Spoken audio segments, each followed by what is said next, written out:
Giridhari.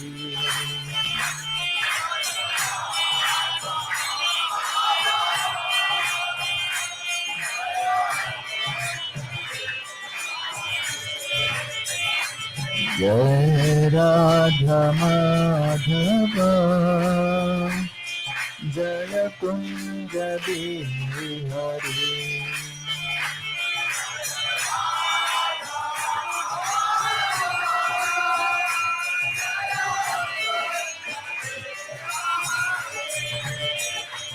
Jaya Radha Madhava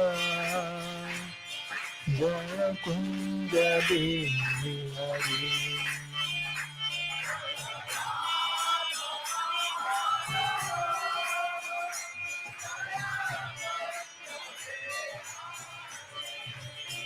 Jaya Radha Madhava Jaya Kunja Bihari.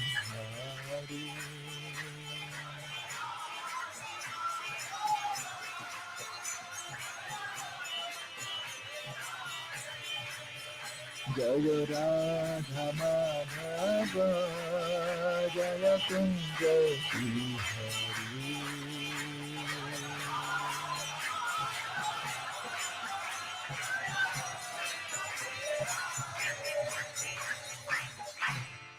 Jai Om Vishnupad Paramahamsa Parivrajagacharya Stotrakshi Srimad His Divine Grace Srila Bhai Charana Ravinda Bhaktivedanta Goswami Maharaj Srila Prabhupada Ki ISKCON Bibidi Sansthapakarya Srila Prabhupada Ki Jai Om Vishnupad Paramahamsa Parivrajagacharya Stotrakshi Srimad His Divine Grace Srila Bhakti Siddhanta Saraswati Thakur Prabhupada Ki अनंत कोटि वैष्णव वृंद की नामाचार्य श्रील हरदास ठाकुर की प्रेम से कहो श्री कृष्ण चैतन्य प्रभु नित्यानंद श्री अद्वैत गदाधर श्रीवासदि गौर भक्त वृंद की श्री श्री राधा कृष्ण को गोपीनाथ श्याम कुंड राधा कुंड श्री गिरि गोवर्धन की ब्रजभूमि श्री वृंदावन धाम की पुरुषोत्तम क्षेत्र श्री जगन्नाथपुरी धाम की नवद्वीप मायापुर धाम की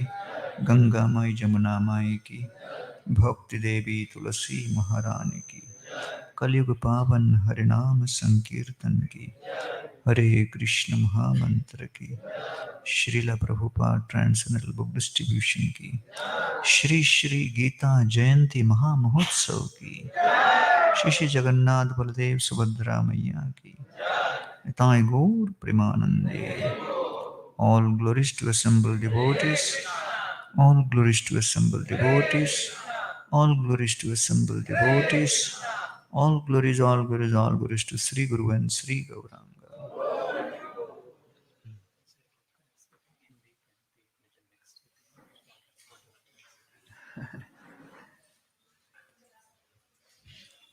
Om Namo Bhagavate Vasudevaya.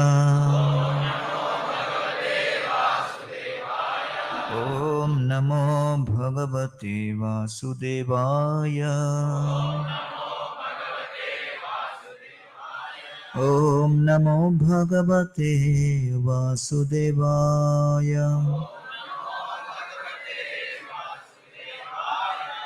Om Ajnanatimirandhasya Jnananjana Shalakaya Chakshurunmilitam Yena Tasmai Shri Gurave Namaha. Nama Om Vishnupadaya Krishna Presthaya Bhutale Shrimate Bhaktivedanta Swamin Iti Namine. Namaste Saraswati Deve Gauravani Pracharine Nirvishesha Shunyavadi Paschat Deshatarine. जय श्री कृष्ण चैतन्य प्रभु नित्यानंद श्री अद्वैत गदाधर श्रीवासदि गौर भक्त वृंद. हरे Krishna Krishna Krishna Hare Hare Hare Ram Ram Ram Hare Hare.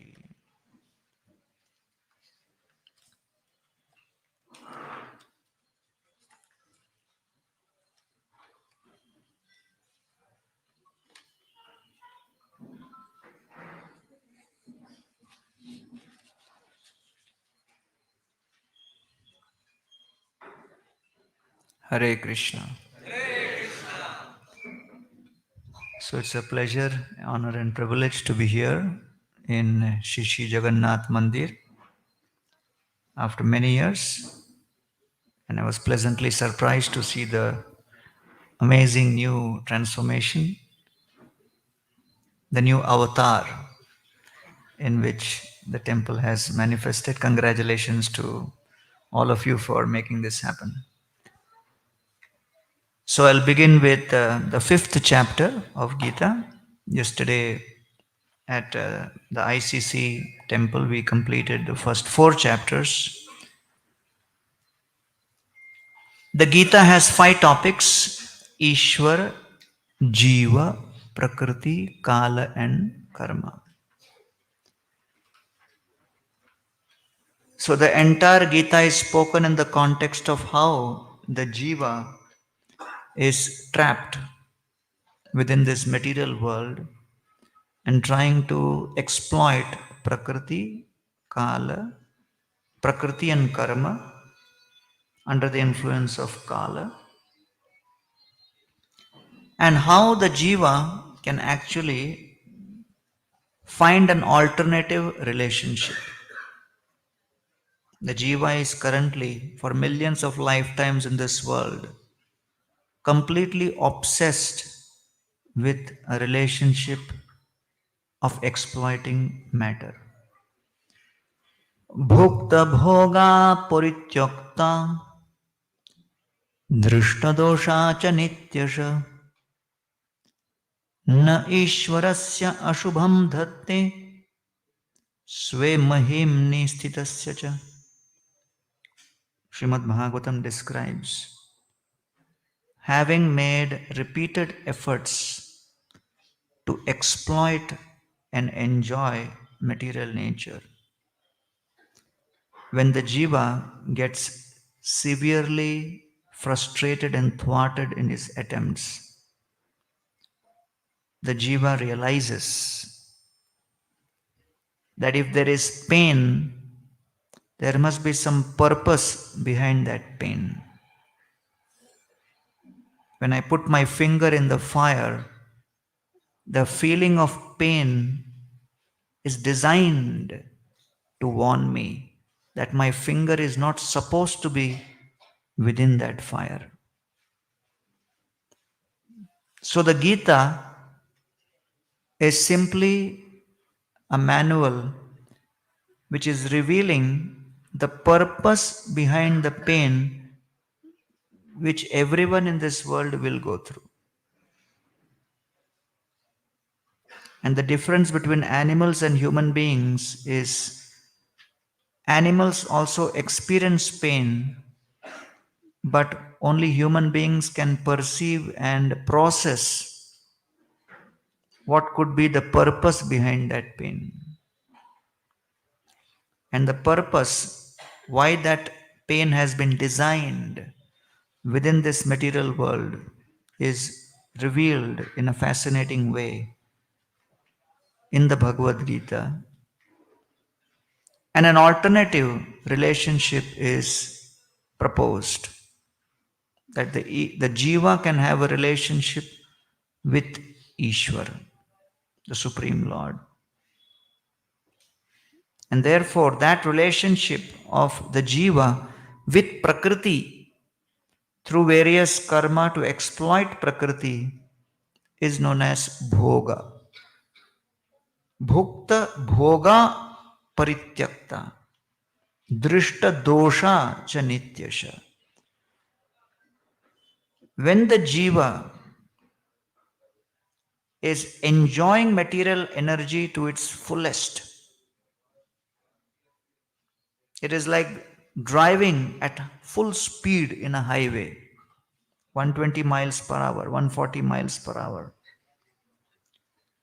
But when does the U-turn begin? When there is a doubt. And what is the beginning of that doubt?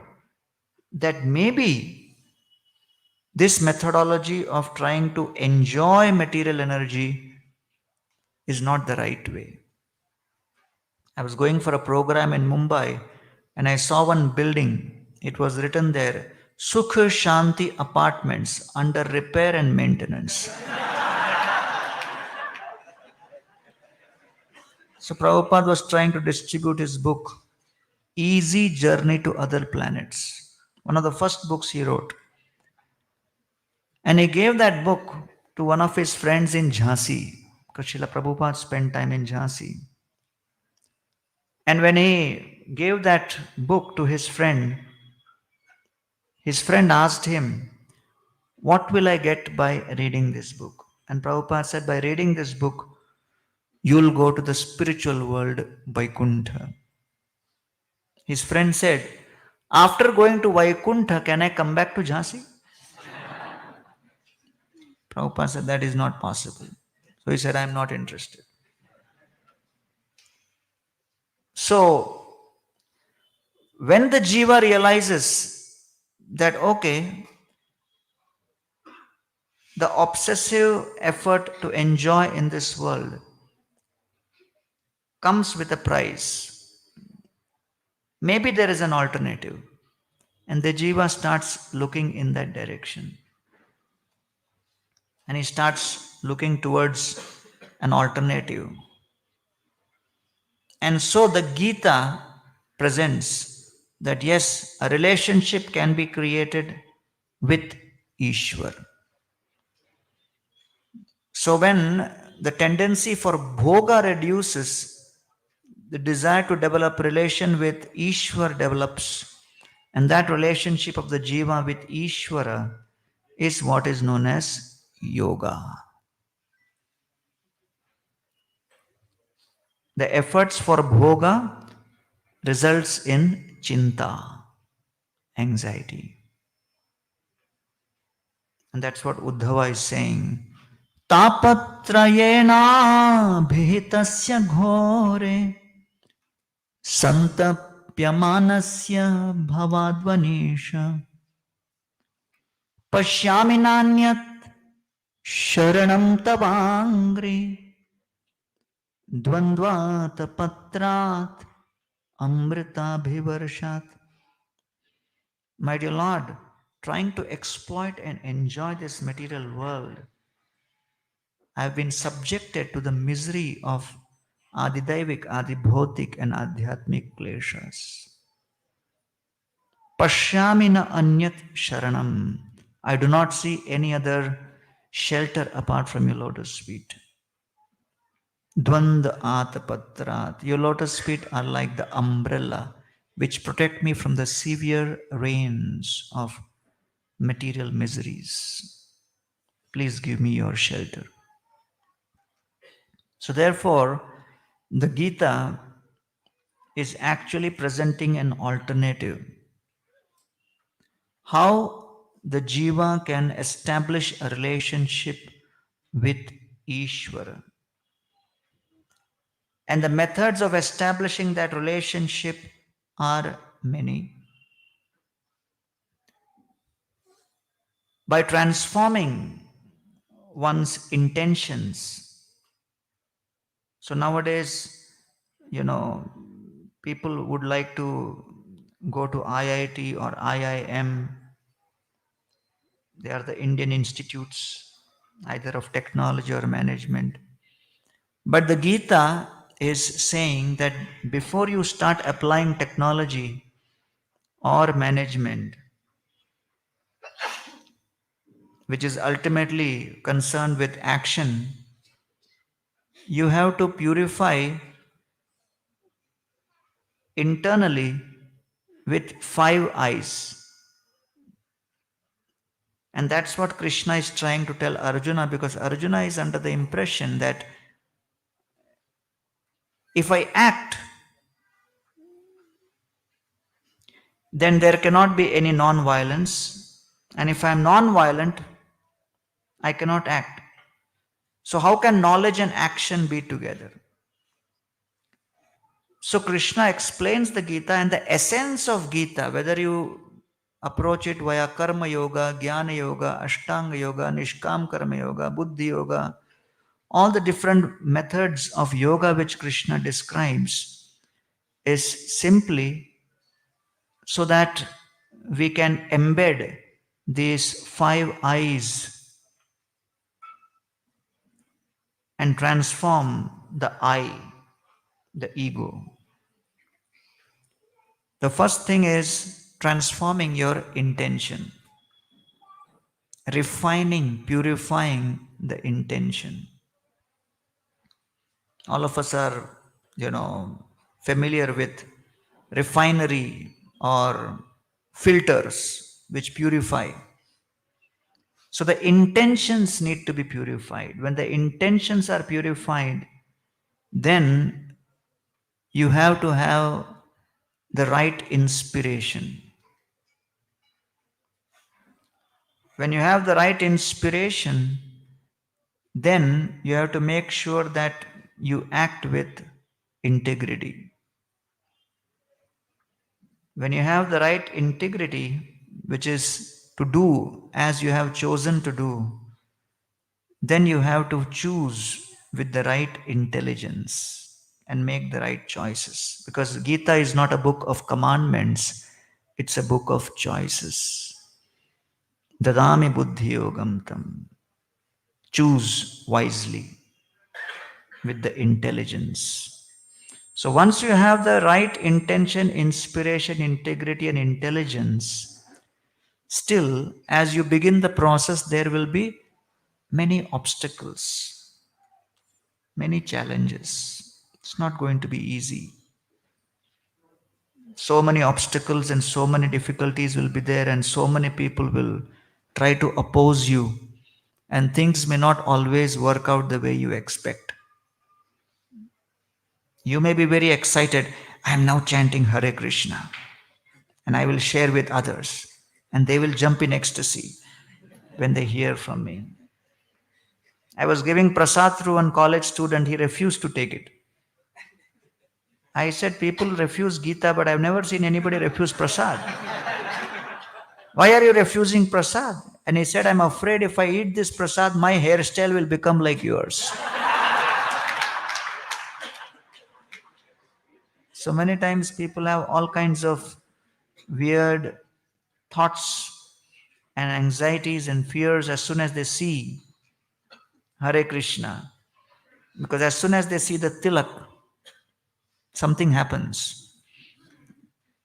Even in many villages, when we go to preach, even if the devotee smiles, they run away. And then they say, Arey Baba, I didn't tell you to do anything. He says, no, we know. After some time, you will tell us, no meat eating and no intoxication. We know that. So therefore, we won't come to your program. You may not tell now. You may not tell for 2 years. You may not for 3 years. But ultimately, that is in your agenda.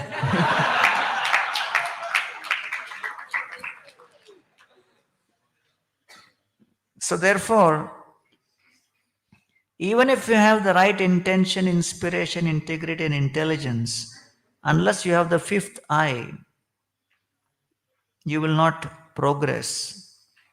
And that is the intensity. You need the right intensity to progress. And therefore, with that intensity, you can overcome the obstacles. निर्विकार हरिदास गंभीर आशय बोलते लागिला तारे होइया सदय. When Thakur Haridas was approached by Maya Devi, Thakur Haridas remained unaffected, nirvikara. Why? Because his sadhana was intense.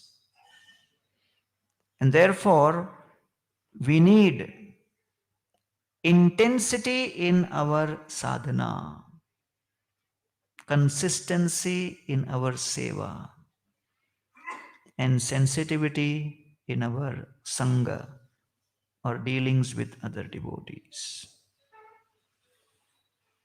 That is what the Gita is trying to teach us. Jai Shishi Jagannath Baladev Subhadra Maiya ki. So, Krishna begins explaining to Arjuna from first in the second chapter, he explains what is the soul, that there is a soul within which is beyond your nature. Your nature may be that of Kshatriya. You may have the Swadharma of a Kshatriya, Swabhava of a Kshatriya. Because if you have the Swabhava and Swadharma, if your occupation matches your nature, that itself is a major accomplishment in Kali Yuga. Because so many people are confused trying to figure out what is my nature. Arjuna did not have any doubts about that. There was a devotee who was drafted into the Vietnam War in the 60s from college, because that used to be the draft.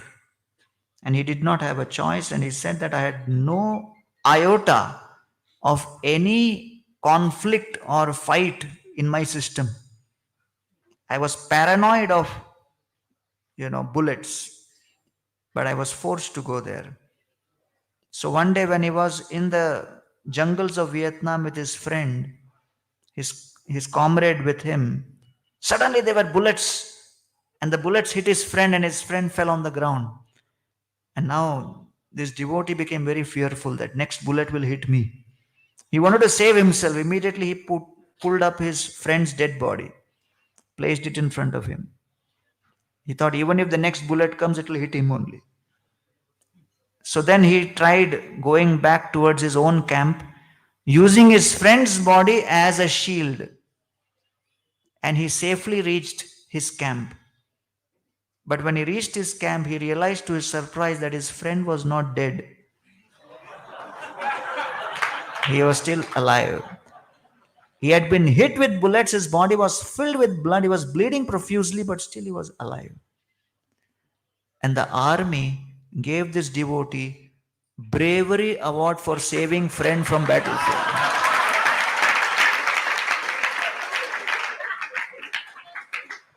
And he said, I never revealed under what circumstances I brought that body. Arjuna had no doubts about his nature, because when he tells Krishna, I want to become beggar, I will forgive all of them, they are all my family members. When Arjuna was overwhelmed with compassion and he said, I want to become beggar, Krishna warned him. Krishna said, you are a Kshatriya. Kshatriya means one who gets absorbed in conflict. Kshatriya means one who has more taste for conflict than Chappan Bhog.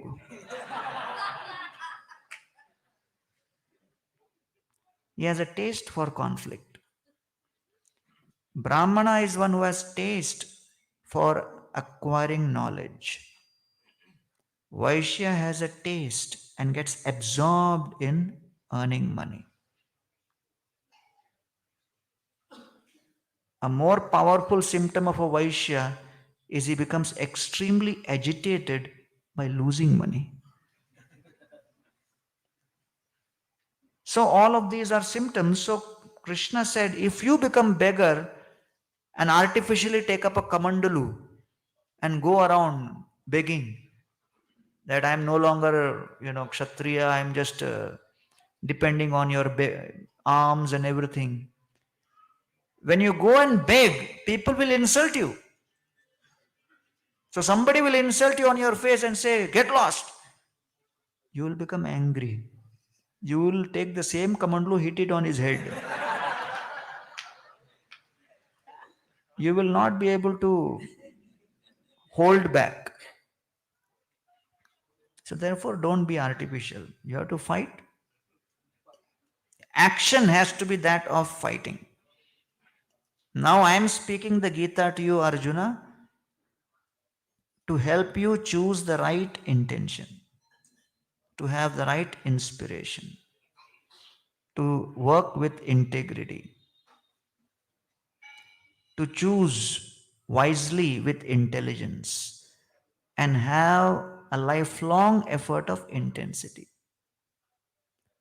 All the others are simply nomenclatures, methods, and tools to attain these objectives. So, if you don't know Sanskrit, if you get too confused by multiple use of nomenclatures of this yoga, this and that, and everything, that's fine. Objective is to get this, right? Just like when you are sick, you go to the hospital, and some people choose allopathy. Others will say, no, no, not allopathy. I will go for homeopathy. Someone says, no, no, no, no, not allopathy, no, naturopathy. And someone says, nothing is working. I'll go to Tirupati. So whatever may be different, treatment forms, the different treatment forms are not as important as what is the objective. Objective is you want to be free from pain and you want to experience physical fitness. Freedom from pain and attainment of fitness is your goal. So Krishna is offering various methods. Karma Yoga, Nishkam Karma Yoga, Jnana Yoga, Ashtanga Yoga, all of those things to Arjuna, and through Arjuna to everybody in this world to choose. Choose any of these treatment methods to get the right intention, to get the right inspiration, to get the right integrity, to get the right intelligence, and to get the right intensity. That's it. Other things are details. So therefore, because there are varieties of people and everybody has different choices of how they want to actually purify themselves internally, therefore various options are given. And so now the 5th chapter is called Karma Yoga, Action in Krishna Consciousness. So Arjuna is again asking question, what should I do? Because 3 paths have been described. First, the path of action. Second, path of renunciation. But what Krishna is telling Arjuna is renunciation in action. So 3rd chapter was what? Karma Yoga. Again 5th chapter is Karma Yoga. So now you may wonder, why again and again? Because when a subject is difficult, and when does a subject become difficult? When the student is not interested. When the teacher is saying, but the student doesn't want to hear. So therefore repetition has to happen. So therefore the dialogue between Krishna and Arjuna is between a teacher and a student, and a resistant and reluctant student. Resistance and reluctance from the student's side makes repetition compulsory. So therefore, again, renunciation. Now, Prabhupada told one of his disciples, he saw him in Vrindavan for a long time. He said, I'm seeing you for a long time in Vrindavan. He said, Prabhupada, I'm enjoying Vrindavan. Prabhupada said, but the purpose of your life is not to enjoy Vrindavan, but to serve Vrindavan. I have given you task to preach. How long you are going to stay here? I said, Prabhupada, if possible, forever. Prabhupada said, no, you should start preaching. He said, where will I go, Prabhupada? Prabhupada said, you should go to, Sri Lanka and preach. That's a new area. Nobody has preached there. This devotee said, Prabhupada, Sri Lanka, that's a very small country. Prabhupada said, okay, then go to Pakistan. said, okay, I think Prabhupada, Sri Lanka is better. So when there is reluctance and resistance, then what can be done? So therefore, Arjuna is not getting this concept that there could be renunciation in action. And therefore, many practicing devotees also may many times think there is sadhana and then there is management and seva. One is pleasure, other is pain. One is reward, other is punishment. No.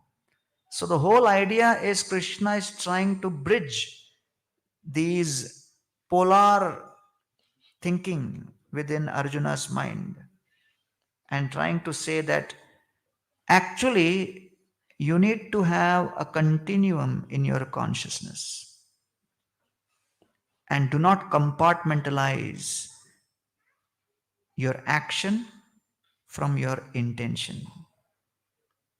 And therefore, there are 4 possible scenarios. One, when there is low physical renunciation and there is low mental restraint. Low physical renunciation means high enjoyment, and low mental restraint means uncontrolled. So when one engages in uncontrolled sense gratification, what is the effect? Increase in entanglement. Second, there is low renunciation but high mental restraint. In such a scenario, one is engaged in the material world and is interested in spiritual growth because he has high mental restraint but low renunciation. Struggling in the process. Third, there is low mental restraint but high renunciation.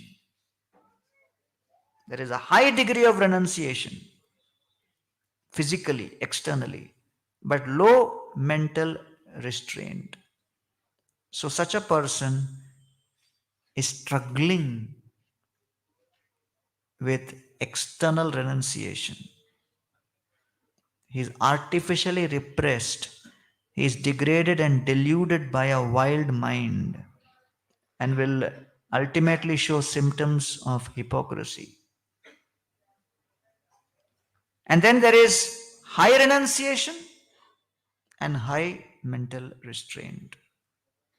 In such a scenario, one will remain with undistracted focus on spiritual reality. So therefore, we need both mental restraint and renunciation. Our habits have to be transformed accordingly. अयोग्य मोहि निवेदन करिते करि भय मोरे चैतन्य देह गोसाई होया सदय. Raghunath Das Goswami begs at the lotus feet of Lord Nityananda Prabhu, I am unqualified, but please, I have this deep desire within my heart. Let me attain the shelter of Lord Chaitanya Mahaprabhu. More Chaitanya Deha Gosai Hoya Sadai. Please be merciful and allow me the shelter of Lord Chaitanya's lotus feet.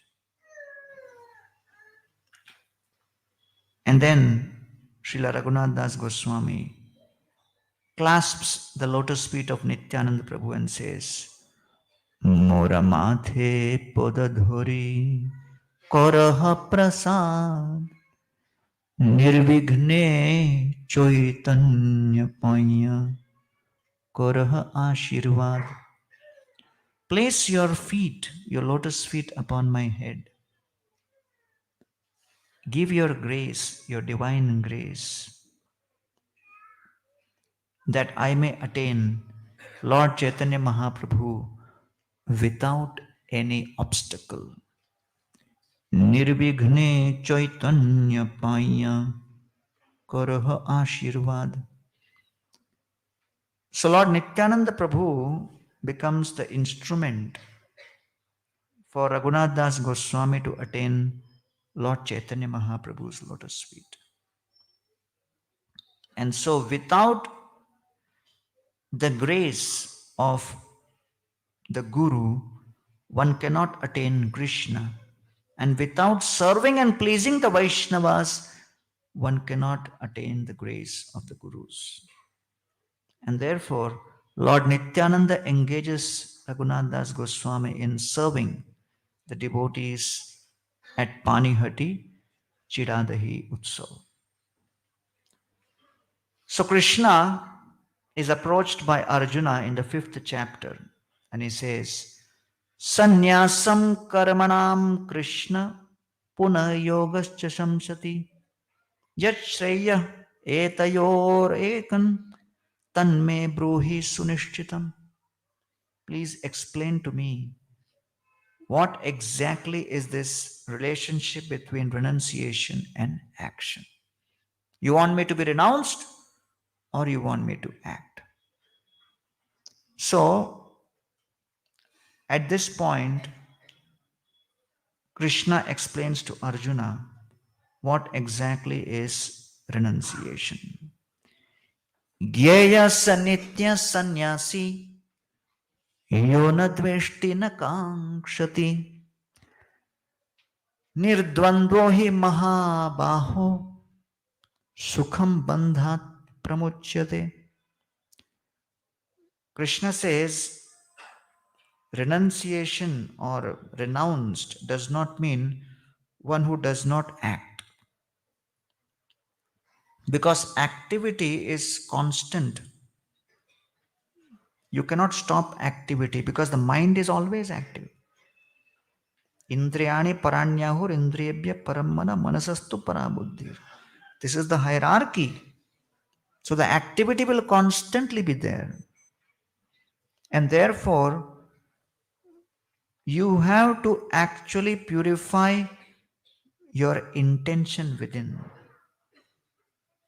You are right now obsessed only with action because spiritualists, they view matter in 3 ways. First, they romanticize matter as a source of great pleasure. Even spiritualists like Charvaka Muni, who says, somehow or the other, get ghee, enjoy. Second, Gyanis, they demonize matter as a source of great trouble. But the devotees utilize matter as a means to the purpose of raising consciousness. So therefore, we have to have an instrumental view of matter. The more we focus on the higher purpose, the less the means to that purpose matters. So you have to focus on the higher purpose. So Arjuna is focused on action. I'm going to shoot, I'm going to fight, I'm going to kill. Krishna is telling, Arey Baba, don't focus on the action of killing. Focus on the purpose behind the killing. Okay. So don't be obsessed with the action, but focus on the purpose. Because action can either be inspired by ego, which is selfish. And Krishna is saying, the whole purpose of my speaking the Gita is to change your action from being selfishly inspired to be selflessly inspired. So just like during pandemic, if a certain place needs vaccine, the purpose is the vaccine must reach. The vaccine must reach that place. It does not make such a big difference whether the vaccine is carried in a bullock cart or a airplane. So therefore, the action of making that vaccine reach, the purpose is the vaccine must reach the patient, whichever way we take it.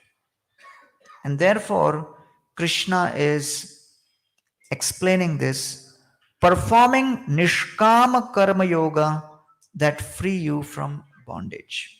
So Nishkama Karma Yoga basically means you perform action but with detachment. Detachment from the fruits, detachment from your ego. You're doing it for the purpose of something selfless. So Krishna then explains in this series of verses. Yoga yukto vishuddhatma vijititma jitendriya sarva bhutatma bhutatma kurvannapi na lipyate. Such a person engages in complete detached work, and that detached work ultimately purifies the heart. Just like a lotus, if it is in water, if that lotus leaf is on water, the water may lie on the lotus leaf, but the water does not rest on the lotus leaf, it falls off. So therefore, when you act but with detachment, you are not subjected to reaction. Action may appear to be same, but the reaction is not there because the intention is selfless. Example is given. Criminal is brought.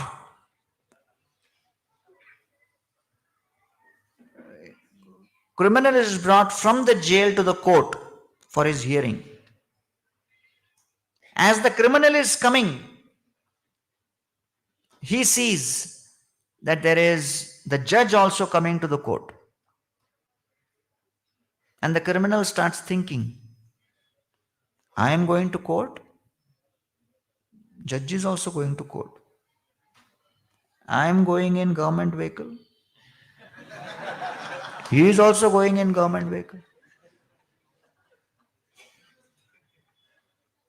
He has a police guard. I also have police guard. I have 6. He has only 1. So why others are saluting him and then they are looking at me insultingly?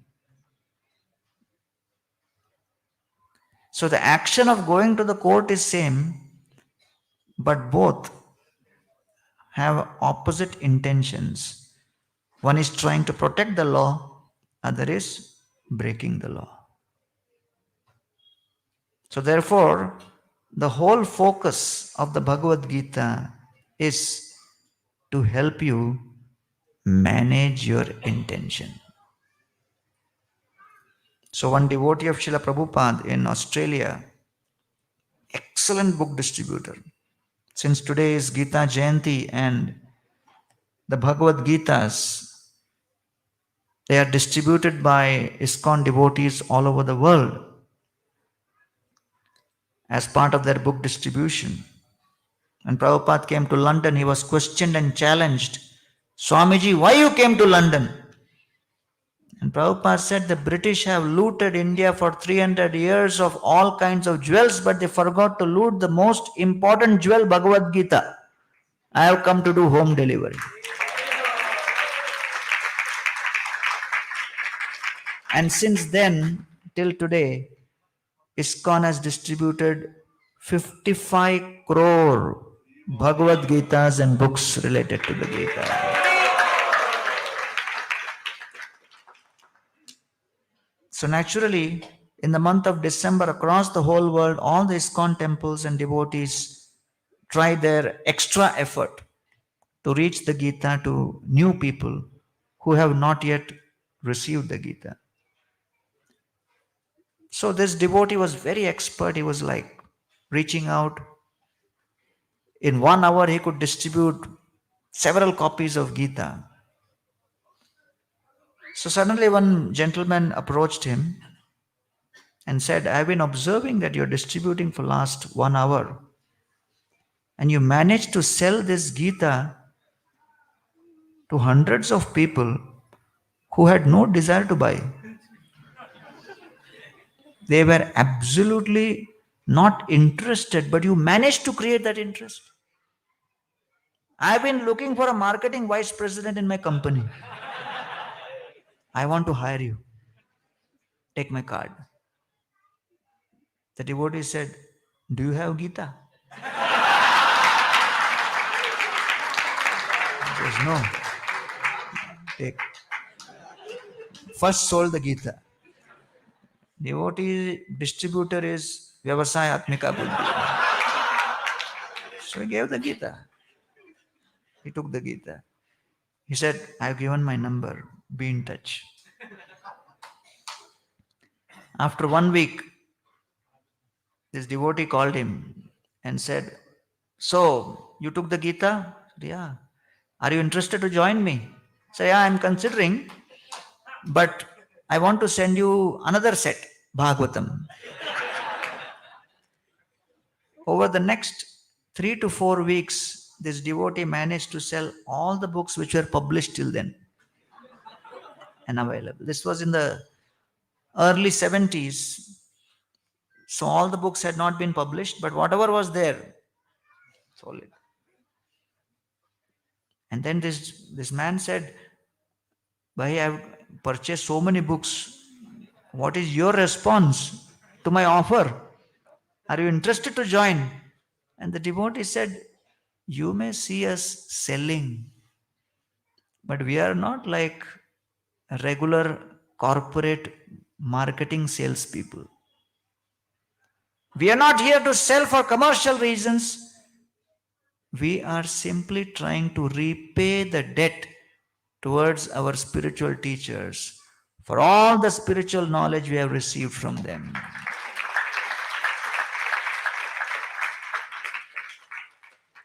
So that is the purpose when we are sharing this message with others. We are reciprocating with gratitude for what we have received. Shrinvata shraddhaya nityam grinatascha swacheshtitam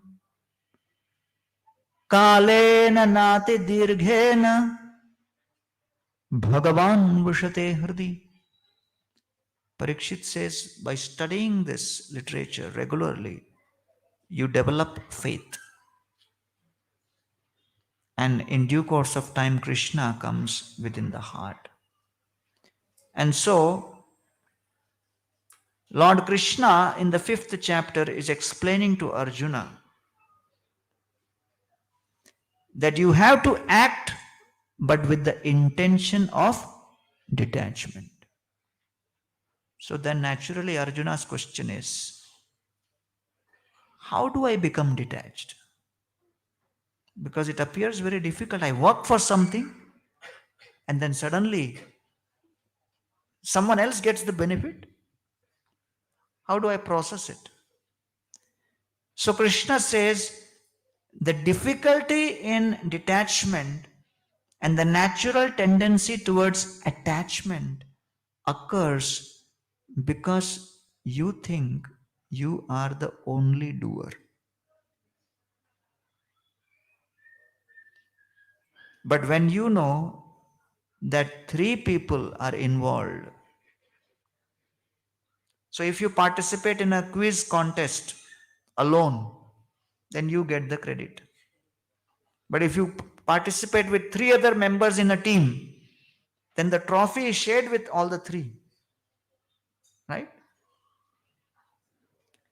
So that's the difference between somebody who wins a match in individual tennis versus someone who once wins a cricket match or a football match, because it's a whole team.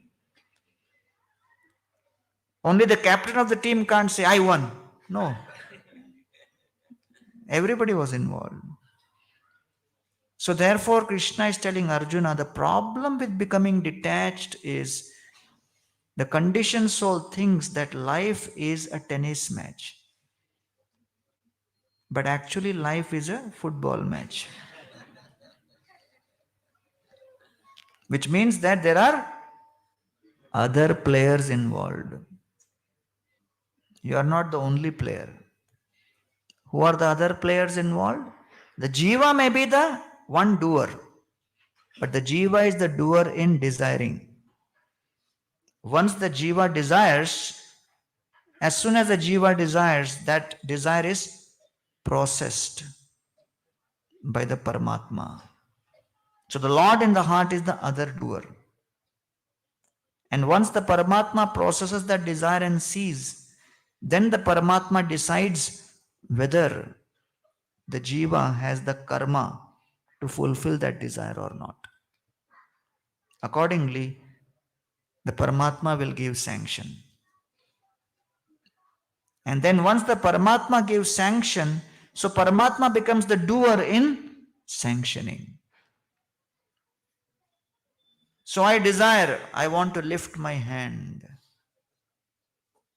As soon as I desire, I want to lift my hand, the Paramatma processes that desire and sees all of my previous millions of lifetimes of karma, and in the fraction of a second, the Paramatma comes to the conclusion that yes, he has the karma at this moment to fulfill that desire, and the Paramatma gives order to Prakriti, which is the cells in the body and the various connections within this body to facilitate.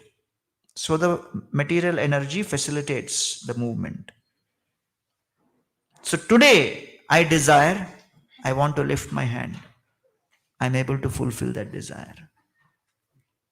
But I don't know in future, in the 70s or 80s or 90s or whatever, how the karma will change.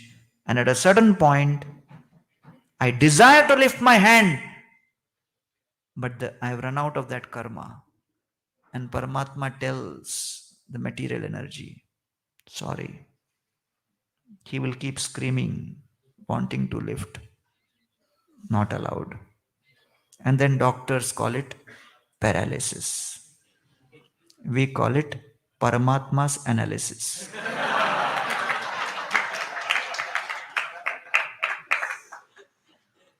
So that is what is the difference in studying the Gita. Right?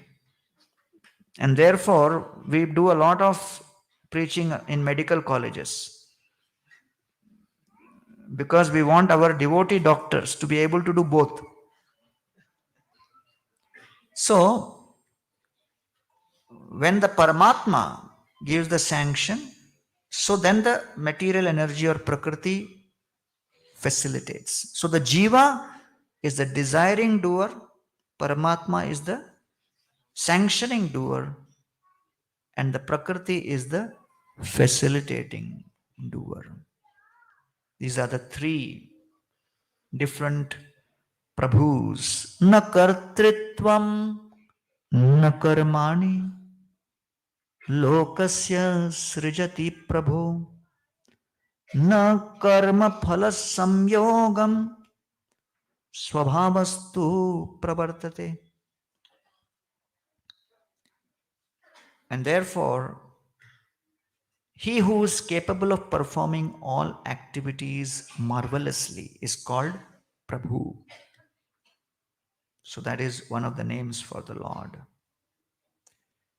So then Krishna explains that these are the three doers.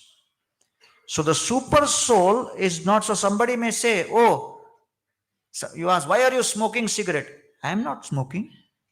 Lord in my heart is smoking. Somebody may give like that. सब कुछ वही करवा रहे हैं, हाथ अपने आप जा रहा है, सिगरेट हाथ में निकल रहा है, अग्नि भी पंच महाभूत का ही है,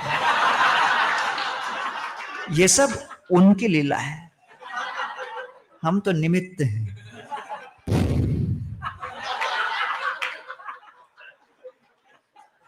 सब वही करवा रहे हैं। India is full of philosophers. So don't be surprised, because I have heard many such, confident presentations. And when they present with confidence, if you are not sufficiently confident, you will get bewildered. You will have to register for Gita course again to understand the 6 topics. So therefore, super soul is not responsible. Super soul is responsive. Is only responsive to your desire. And material nature does not impose, but material nature only proposes. So therefore, the conditioned soul, it only desires and succumbs to the desire. So conditioned soul, jiva, desires, succumbs to the desire. Super soul is responsive, not responsible. And material nature proposes, not imposes.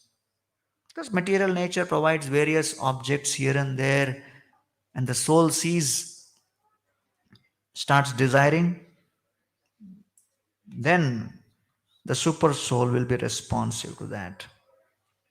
So, it is therefore described that the self, with respect to a certain proposition, when there is an action, there is an inner impression. Again, when there is an action, there is a reinforced impression. And that impression goes on increasing. And that is what becomes part of habits. And so, how do you get liberated? You get liberated by first understanding that the intentions of the Ishwar is not to put me in trouble. Because the crux of a relationship is your faith in the person's intention. If you doubt somebody's intentions, you will never want a relationship with that person. So when the jiva is going through suffering and the jiva is thinking, he is responsible, Lord is responsible, he is only putting me in this kind of situation, then the devotee will always be in an angry mood. That person will be in an angry mood towards Lord. Because you are thinking, he is always putting me in trouble. So he is explaining here that no, na kartritvam na karmani lokasya srijati. Are Baba, he is simply facilitator. Right? If you press the button in your laptop and then, you press on the Amazon add to cart, and then you press whatever 3,000 rupees and process your credit card, and you get the receipt for 3,000 rupees. You can't be angry with the computer. 3,000 rupees. Because you have pressed. You have made the first choice. So then you realize, computer is very neutral. And all of us know that, therefore everybody has very good relation with their gadgets. The gadget is neutral. So Lord is saying, I am neutral. And once you understand and develop faith in my neutrality, that is the first step to developing a positive relationship. So, in this series of verses in the fifth chapter, from verse number 10, 11 to 17, is very important because Krishna establishes very logically his neutrality in the midst of all the actions which we are performing. And even in devotee relationships, many times our conflicts happen because we develop doubts about somebody's intention and we feel he is responsible. That person is responsible for this. And therefore, you cannot have a proper relationship with that person till that doubt is eradicated. So, therefore, it's a relationship issue. And here is what Krishna is explaining, that when you develop that faith, then that person is able to see that the same neutral Lord is sitting within everyone's heart as Paramatma. Vidya Vinaya Sampanne Brahmani Gavihastini Shunichaiva Shopakecha Pandita Samadarshina. Then he is able to see the Lord everywhere. So communism means to impose material equality by political means. Capitalism means to establish inequality with respect to the financial reality. But the Gita vision is to acknowledge material diversity but assert spiritual equality. That's the whole idea. And so, Krishna explains, Arjuna asks, okay, but how long will it take for us to control all these urges? Because it is all these urges which is preventing me from actually developing a relationship with that neutral Lord who is within. How long with this tug of war? Because material nature will continue proposing various ways to enjoy. And I will keep desiring and succumbing to that desire, or what? How long this fight will go on? What is the retirement age for that fight? Krishna says, Shaknoti haiva yah sodhum prak sharira vimokshanat kama krodhodbhavam begam sahayukta sasukhi nara. Krishna says this fight and tug of war with lust, greed, anger, etc. will continue till death. Prak sharira vimokshana, till the time of death. Kama krodh udbhavam vegam sahayukta sasukhi. These tendencies will keep pulling you from within. And therefore Patanjali says, Yoga chitta vritti nirodha. Habits means previous memories of experience of pleasure. Past memories of experience of pleasure is defined as habit. So Krishna concludes this fifth chapter by saying that you can be liberated, Arjuna, by continuously focusing that I am not the enjoyer.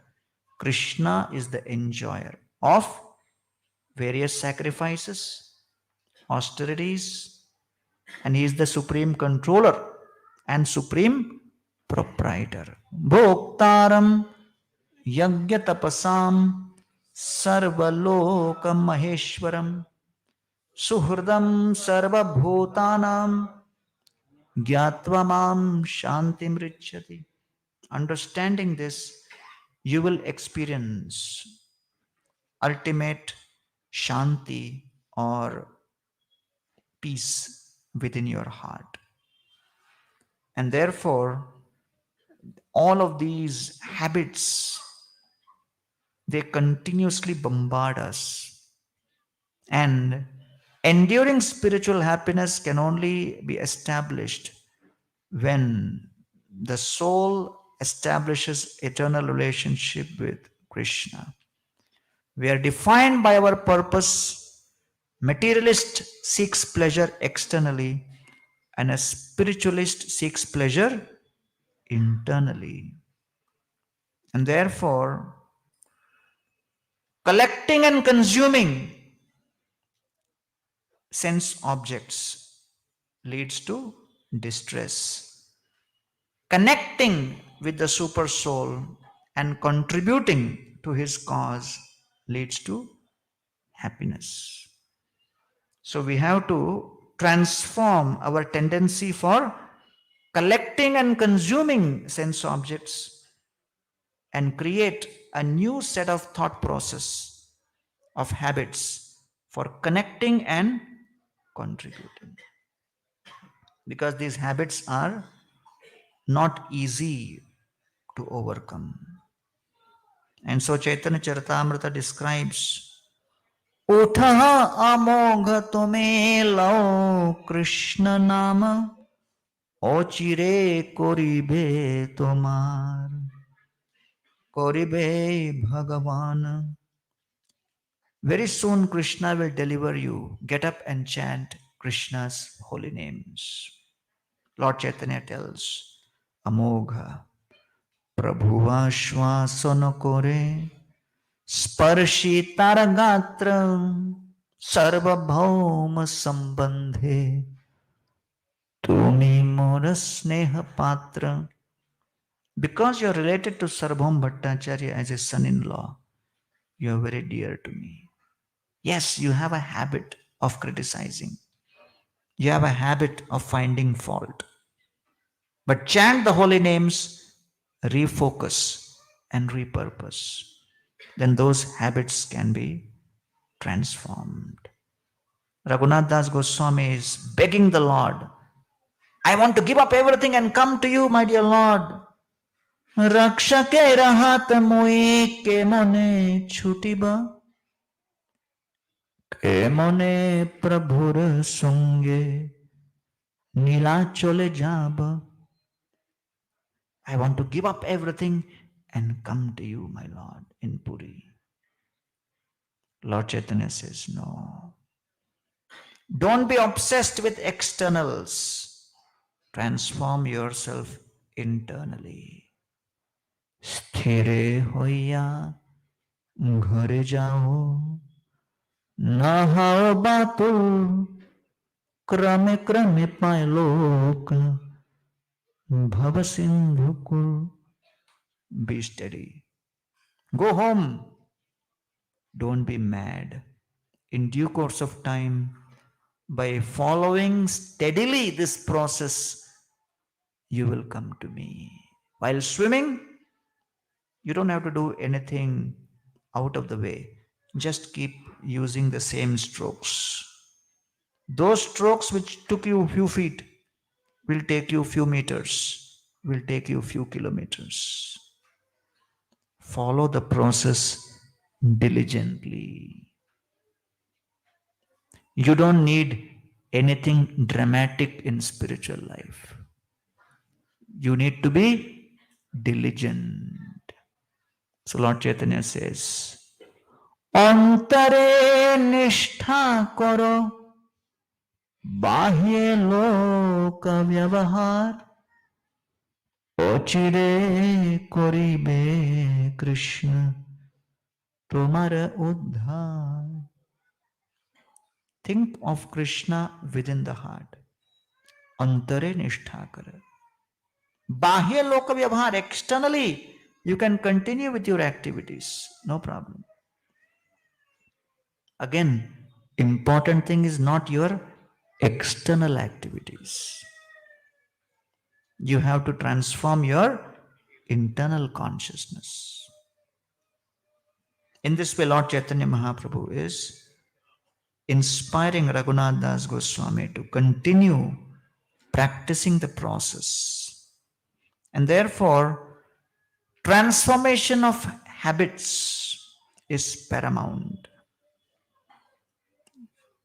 The 6th chapter of Gita brings into focus another method of controlling the mind and internal transformation, which is Dhyana Yoga.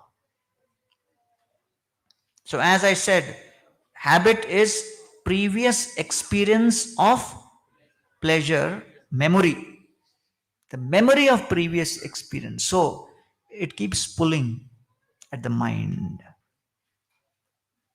When I was studying at IIT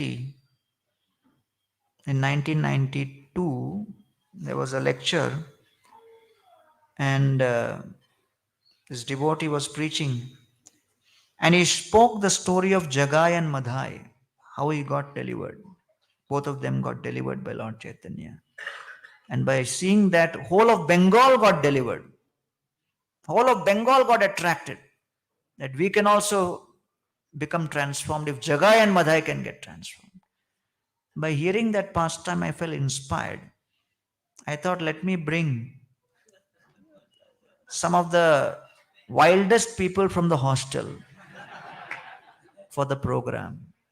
If they become transformed, whole hostel will become transformed. So I went to one of my friends who was a heavy addict of drinking alcohol. He was obsessive alcoholic. So I went to him and I said, this Saturday you have to come with me. He said, where? I said, for a program. He said, what program? I said, Gita lecture. He said, are you drunk? Whom are you calling? Me? He showed his bottle. He said, what are you talking about? I am interested in this spirit. So I said, no. Every person has a future. You come. He said, okay, I will come on one condition. I will bring the bottle with me. I will bring the bottle with me. Will the ISKCON people allow? So I was confused because this was the first time I was calling somebody for the program. So I thought I'll call the temple and ask that my friend wants to come for lecture with bottle. So then I thought they'll tell me, you also don't come. We are not so desperate. So I was very new. I didn't know what to do. I said, okay, anyway, you come. Whatever you want to bring, you bring. So he came on that day. He had already drunk half the bottle. So he had a smaller one, finished half. And then he came. As he was entering the room, I said, you brought it all the way till here, but out of respect, don't bring it inside. Keep this bottle above the door on the ledge, on the window above. He looked at me and said, ISKCON wala pee to nahi jayega.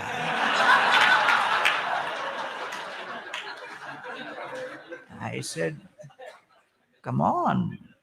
These people are so strict. They don't drink tea and coffee also. So he said, okay. He kept it. Then he said, in the end, we'll get food, no? Yeah. I said, I have one condition. You will not open your mouth because the smell will come. He said, yeah, okay. Sat down. So the preacher came and he was very happy to see one new person. Because every time only 2 people would come. That day was 3. So it was a substantial percentage increase in the net crowd. So, I said, he looked at this new person, what is your name? Then I said, his name is so-and-so. Which branch he is in? I tell, he's in so-and-so engineering. Which year? I gave the reply. So he was looking at me and I'm asking him the question, why is he replying? So I said, my friend is very shy,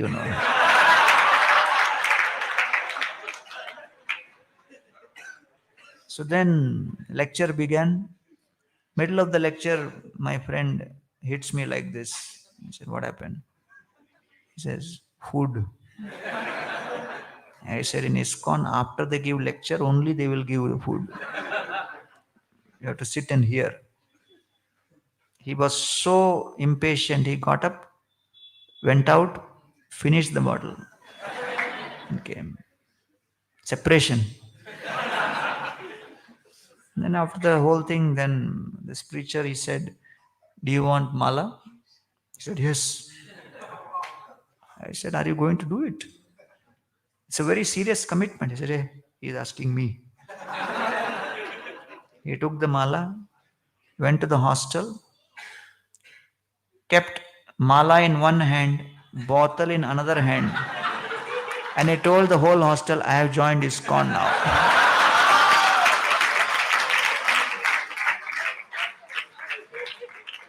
And everybody was making fun of me.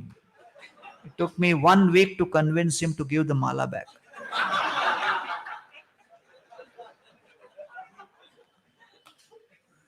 So many times people say, why should we come to satsang? Why should we come to an ISKCON temple? And 11 million people, they die every year due to alcoholism.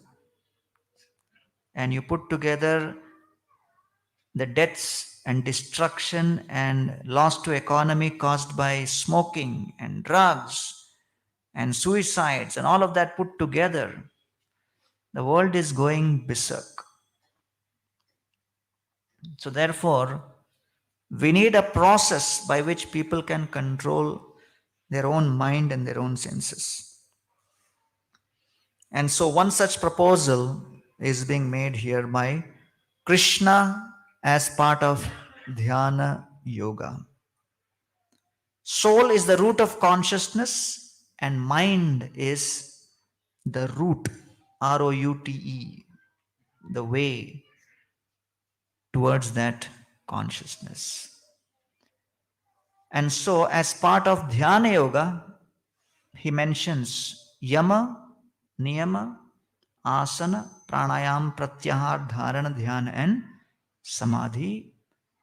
The Ashtanga Yoga, eightfold yoga system.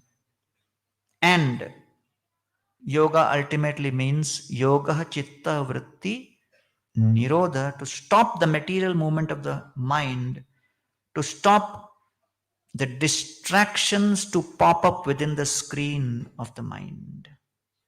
And material disconnection for spiritual connection. Uddharet atmanatmanam natmanam avasadayet atmaivatmano bandhur atmaivarupuratmana. Mind is your best friend. Mind is our worst enemy.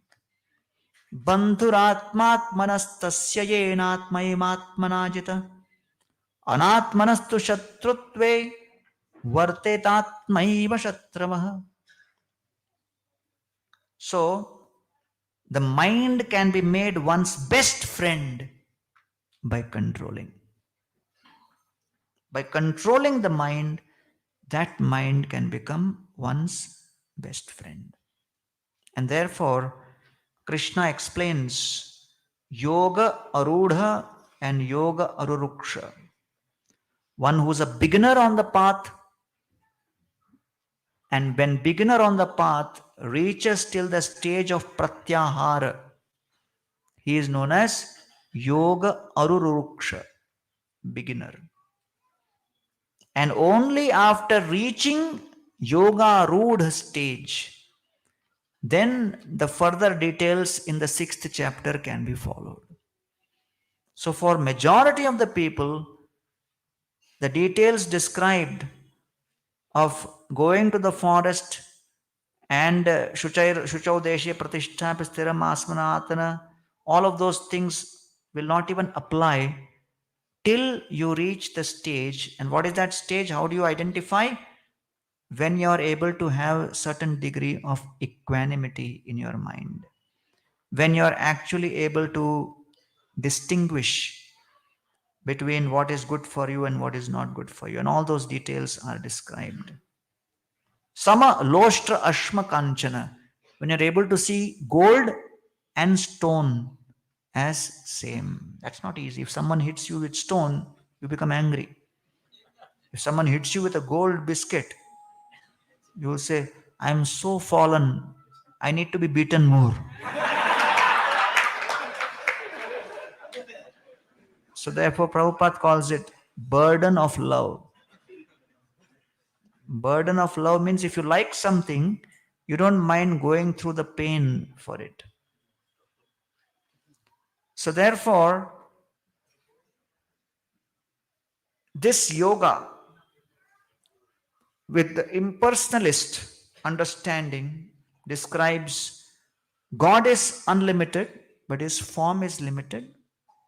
But the formlessness doesn't make something unlimited. So formlessness derives the source of the world of the thing that is, deprives the source of the world of the thing that is most attractive in this world, which is the form. Form is the most attractive thing. If the Supreme is made devoid of that form, then you're actually losing on the most attractive part of the Supreme. So therefore, that's a whole discussion. But the stages of Ashtanga Yoga practice, he explains that to enhance the pratyahara process, what you should do, yuktahara viharasya yukta cheshtasya karmasu yukta swapnavabodhascha yogo bhavati dukkhaha. That one has to be regulated in one's eating, in one's recreation, one's work, and one's sleep. All of this is very much important. And when you do that, then you are able to control your mind. Then you are able to control the restlessness in the mind. They were celebrating Narasimha Chaturdashi in one temple in the late 1960s in California. And then they had made a very, very attractive carob cake offered to the deities. So everybody in the artis, offering was done and the darshan was there, and they were seeing, oh wow, this seems to be very attractive in the Mahaprasad. So everybody was contemplating. When you see something, you start contemplating. And then you start becoming obsessed. So they sat for prasadam, and the carob cake was served first. The first person jumped on it and placed it in his mouth. The cook by mistake had forgotten to add sugar. So the cake looked attractive, but it did not taste the way the person expected. He immediately pulled out the remaining cake from his mouth and looked at the cake with shock. Because when something doesn't satisfy you as per your expectation, the first response is shock. Because you've already contemplated that this is going to give me pleasure. But that relationship is not giving me pleasure. This relationship is giving me pain. It is shocking. I thought this object looks beautiful. And whatever looks beautiful must give bliss. So that was the first shock. But then after shock, the conditioned soul doesn't accept so easily. The first response is denial. So he thought, maybe I tasted the cake from a wrong side. Turns around the cake. Tries from another side. Because already there is a relationship. You can't give up. You have to try different ways. Try it from another angle. From another angle again, same taste. Then he thought, what? Timing is not right. He placed it down, started with rice and dal, kept looking at the cake. Because he thought after some time, there may be change. But the most important ingredient which gives sweetness, the sugar, was not there. So whatever gymnastics you do, the experience is not going to change. So the material world is filled with objects which advertise and promise you joy. When you develop a relation with them, it is simply an advertisement, it's a proposal. But when you actually start connecting with those objects, the 360-degree of experience makes you convinced that this is dukkhalayam ashashvatam. So therefore, what makes our mind obsessed with that is the hope that something will change. So therefore, the root cause of that attachment is mind.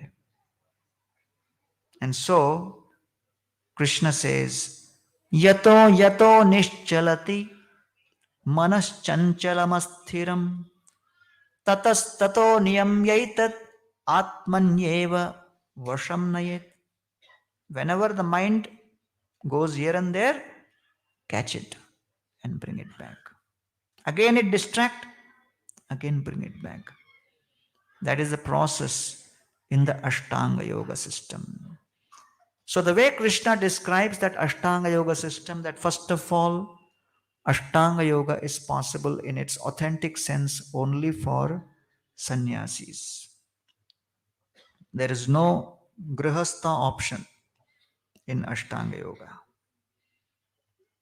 Number two, there is no city 2 BHK, 3 BHK option for practicing Ashtanga Yoga.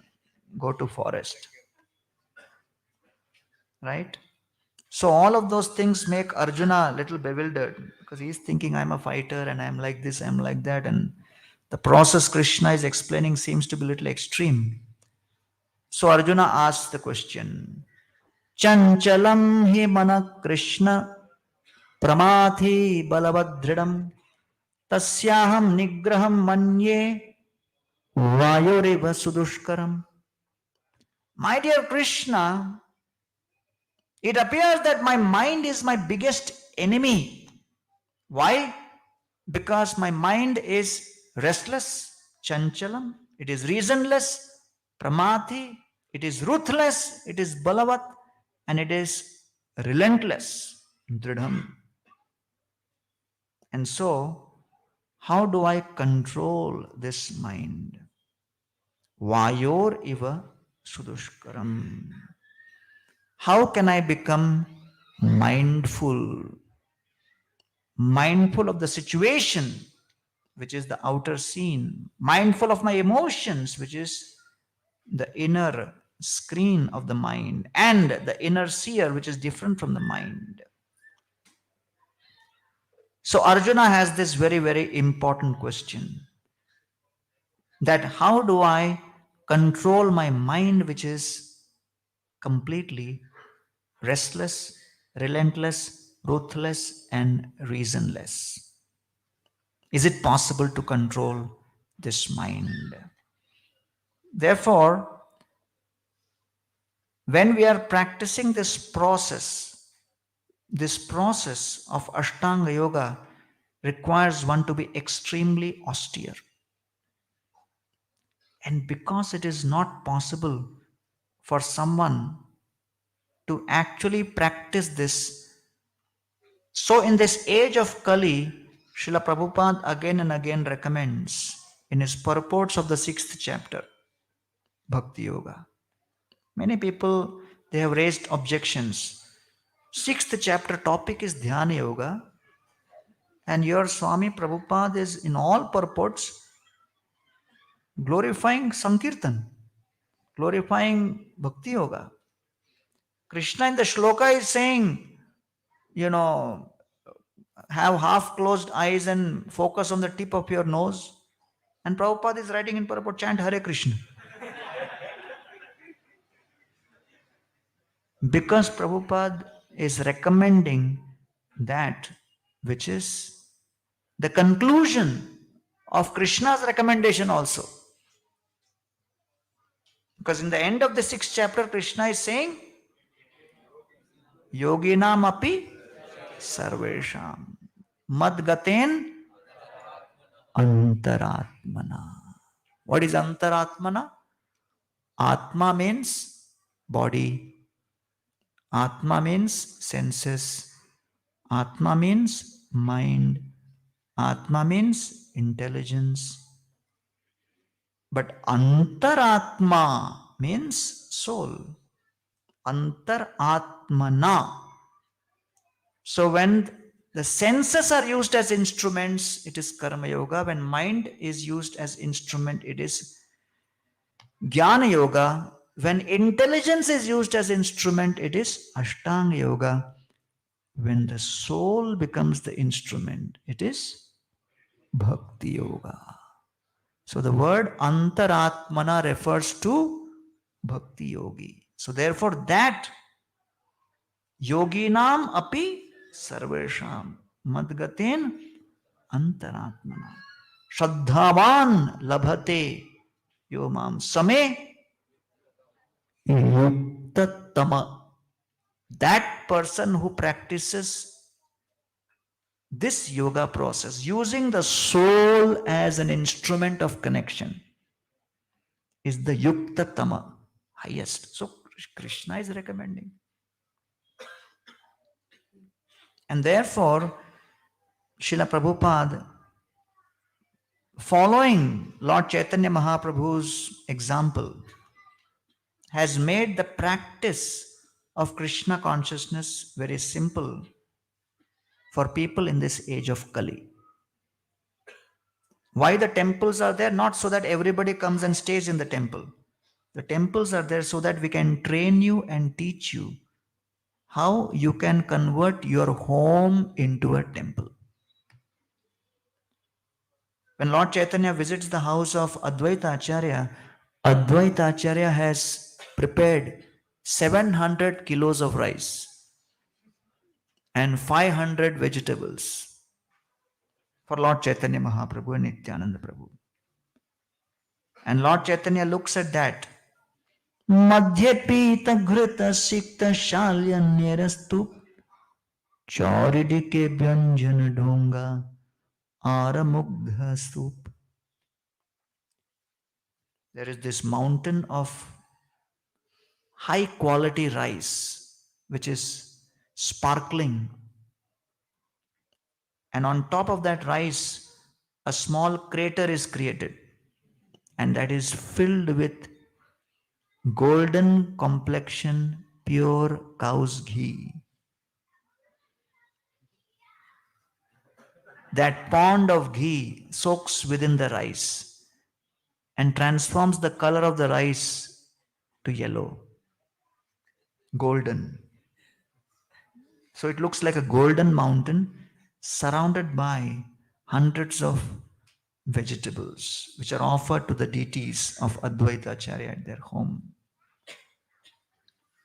Today is Ekadashi. Tomorrow is Ekadashi. Today is a confusion dashi. There is some technical adjustment. But when Lord Chaitanya Mahaprabhu sees that, he glorifies Advaita for taking care of his home deities so well. And Lord Chaitanya Mahaprabhu glorifies Advaita Acharya as an ideal grihastha, who is taking care of the deities so well. And he says, Aiche anna je Krishna ke koraye bhojan, janme janme shire dharo tahar charan. Mahaprabhu says, connecting with Krishna is not difficult. You have to eat, so you have to make bhojan. But if you take that bhojan and offer it to the Lord, simply by that process of offering, the bhojan becomes part of your bhajan. If someone offers such food to Krishna, janme janme shire dharo tahara charan. Life after life, I take the dust of the feet of such a devotee upon my head. Lord Chaitanya Mahaprabhu is saying. And therefore, Rupa Goswami Pad has given the 5 potent forms of devotional service: chanting, hearing Srimad Bhagavatam,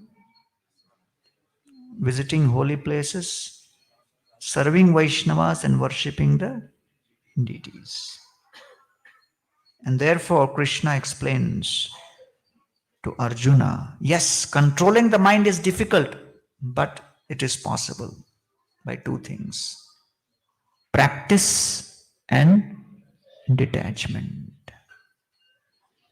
Asamshayam mahabaho mano durnigraham chalam abhyasena tu kaunteya vairagyena changrahyate. Through abhyas and vairagya. So the process of sadhana bhakti as defined by Srila Rupa Goswami combines the vairagya element within the abhyas. By positively engaging your senses, automatically you become detached. So that's the idea. When we were in Vrindavan Yatra first time, when we went to Govardhan also, 2008. So on the Govardhan Puja day, we decided that we will make lot of bhoga items, and all the devotees were given opportunity to have small stove and prepare bhoga. So hundreds of devotees were engaged in cooking and offering. And so when the final offering came in front of Giriraj in Vrindavan, Girirajji, it was like hundreds of items. And some of the items were filling several baskets. When I saw this whole spread, I was thinking, how will we finish all this? How will we distribute all this? And I was contemplating, maybe we'll have to call some parikrama people and distribute amongst them. This will go on till 2 days, 3 days.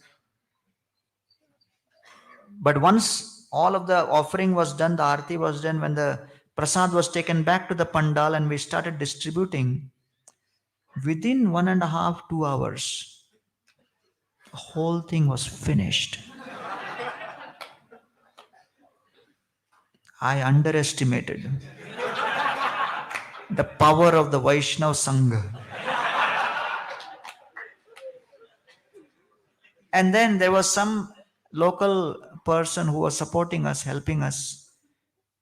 So I called him and I wanted to give him some Mahaprasad. So I started searching.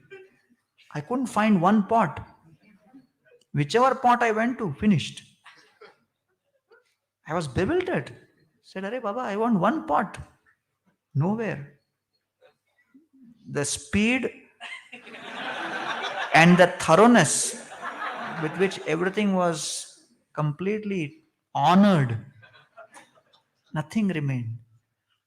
Finally, I saw one devotee about to begin his prasad. He was sitting with his plate and he was surrounded by 10 pots.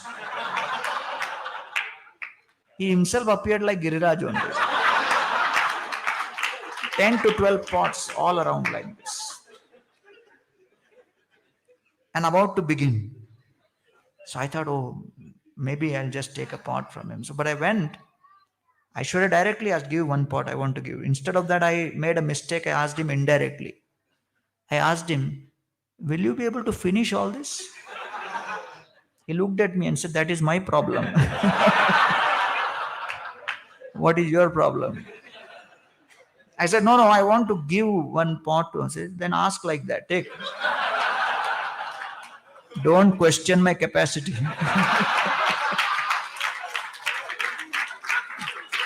Sorry. Forgive my offenses. Especially just before honoring, you should not agitate anybody.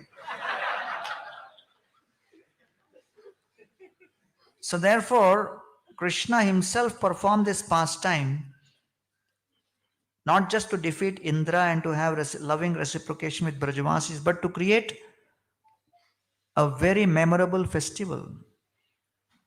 And therefore, as I said, habits is memory of past experience of pleasure.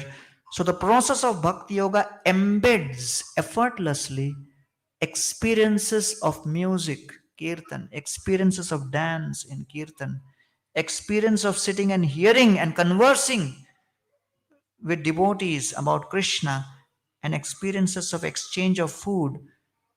These experiences are embedded with so much of pleasure that they replace the old memories automatically.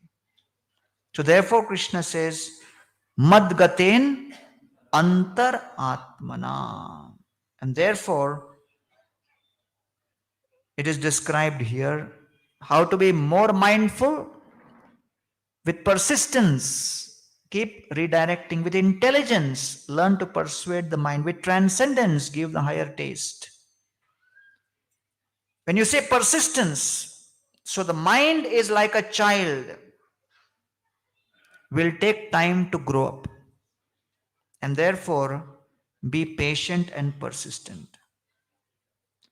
The intelligence has to be like a mother who keeps feeding, focusing, guiding, and guarding the mind. Because mind is like a child.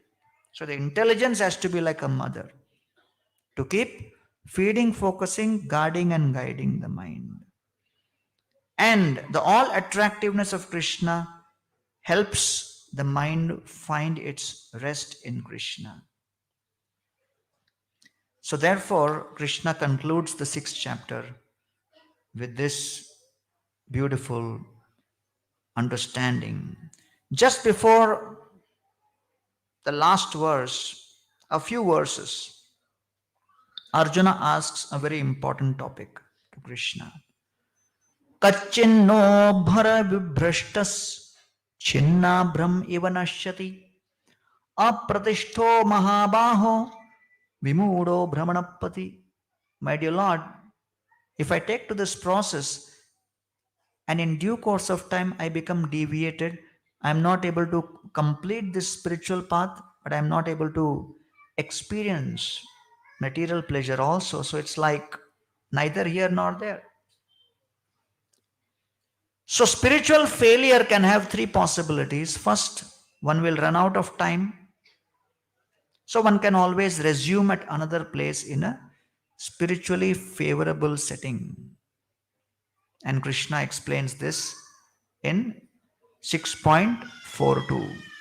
Athava yogi nam eva kule bhavati dhimatam etadhi durlabhataram loke janma yadi shrisham. One can get birth in some devotee family. One can actually be born in a devotee family and get that benefit. Second, one will be provided a facility which is full of abundant material enjoyment. So one will neither experience any kind of economic deprivation, no financial problem. And because one will be cultured, one will not experience any major relationship problem. Lack of culture makes one behave like vulture. And therefore, all kinds of conflicts manifest. So Krishna explains that prapya punya kritam lokan ushitva shashvati samaha shuchinam shrimatam gehe yogo brashto vijayate. So shuchinam shrimatam is this, that one will be born in a family with wealth and culture. And then he says, in such a situation, a person continues on his journey from where he has left off. Tatratam buddhi samyogam labhate paurvadehikam yatate cha tato bhuya samsiddho kurunandana. And gradually he attains towards perfection in this direction. So therefore, even if one has experienced some kind of so-called break in his journey, they will continue and they will somehow experience automatic attraction towards Krishna consciousness. So when we are preaching Krishna consciousness in various places, spreading the message of the Gita, there are souls who are traveling, the souls who are carrying that fragrance, memory of fragrance of the relationship with Krishna from previous lives. When they smell a similar fragrance of Krishna, they immediately get attracted. So we have to make sure that we are out there giving that option to people. So Srila Prabhupada, when he was asked by his devotees that, how did we connect with you and how is this Krishna consciousness movement spreading? So Prabhupada said, this is happening by my prayer and desire, and you have been sent by my spiritual master. And you have been connected in some way in the previous lives, and everybody is just coming together. Prabhupada was in Jaipur. One of his disciples was a lady disciple. She was hardly 19 years old. She organized a beautiful program, and Prabhupada was so happy. And Prabhupada was glorifying her in front of a lot of local, prominent people in that city. One of the people there in that assembly suddenly spoke and said, yes, Swamiji, she may have some knowledge of kirtan, but I don't think she has sufficient knowledge of scripture, shastra. Your disciples, they are good at just chanting Hare Krishna, Hare Krishna. That is easy. But real spirituality, shastra, I don't think. Prabhupada said, what do you mean? This girl, she knows all the Upanishads. And that devotee girl was bewildered. Because she knew only 5 shlokas of Ishopanishad. She had memorized. Prabhupada, without giving a chance, turned to her and said, chant all the Upanishads. And she was totally bewildered. She was thinking, in front of all these prominent members, I'll be insulted. And Prabhupada will be insulted. Prabhupada has so confidently told me, declared that she knows everything. She started chanting the first shloka, second shloka, third shloka. By the time she came to 4th shloka, her heart was beating heavily. She finished the 5th shloka. As soon as she completed 5th shloka, Prabhupada said, enough, that means you know everything.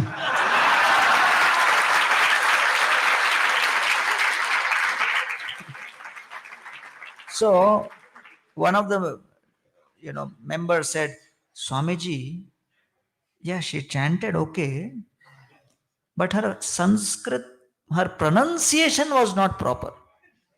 Prabhupada said, but her renunciation is great.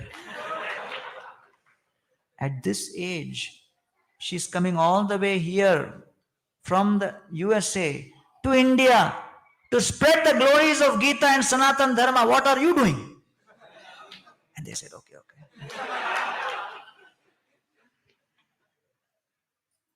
So therefore, when we spread Krishna consciousness, you take this Gita and you share it with somebody. Don't judge anybody by their externals, because you never know who's sitting there. A soul who's traveling from millions of lifetimes in their spiritual journey. So now Krishna concludes this chapter by saying that the knowledge carries from one life to another, and the embodied knowledge feels attraction to transcendence. Focus on gaining the spiritual vision and connection, even if we fail materially or spiritually, we will fail well, because we will only continue. Now, having described that the best amongst yogis is one who is madgaten antaratmana, one who is offering his soul directly to me, yuktatama. So Krishna, without waiting for Arjuna to ask, because Krishna is eager to speak about bhakti, without even waiting for Arjuna to ask question, he starts explaining. How does the process of bhakti begin? The process of bhakti begins by hearing in the association of devotees. Maya sakta mana partha yogam yunjan madashrayam asamshayam samagram mam yatha gyasyasi tatshranu.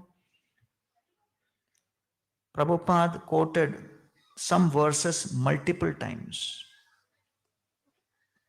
The highest number of verses quoted by Srila Prabhupada was Dehinosmin Yatha Dehe and this particular verse. Exact number, I don't remember, but one of the two was number 1. Tat Shrinu, here. So therefore, the human form of life is very rare. In human form of life, to get association is rarer, and in that association to get opportunity to hear is very rare. Vayam dhanya tamaloke guropi kshatra bandhava vayam pibamo muhustotta punyam krishna kathamritam. Parikshit Maharaj, as he is hearing the 10th canto, just before the Brahma Vimohan Lila begins, because 10th canto began at the end of 3rd day. So almost 3 days over, 3.5 days, another 3.5 days remaining. So someone who is close to death, guaranteed death is coming in a person's life in next 3.5 days. And he says, Vayam dhanyatama.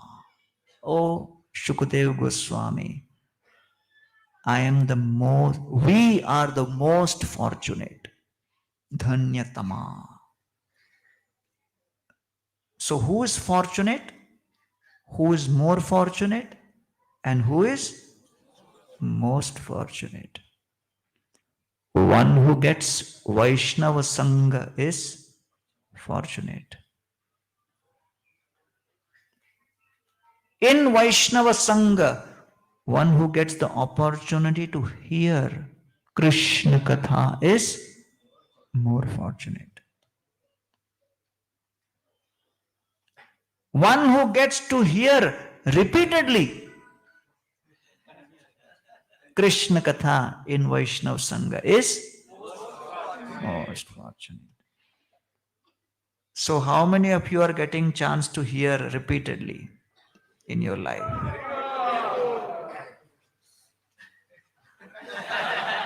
If you don't come, you will get a call from somebody. Why are you not coming? So you are most fortunate because you have devotees to chase you and follow you up and make sure you manifest.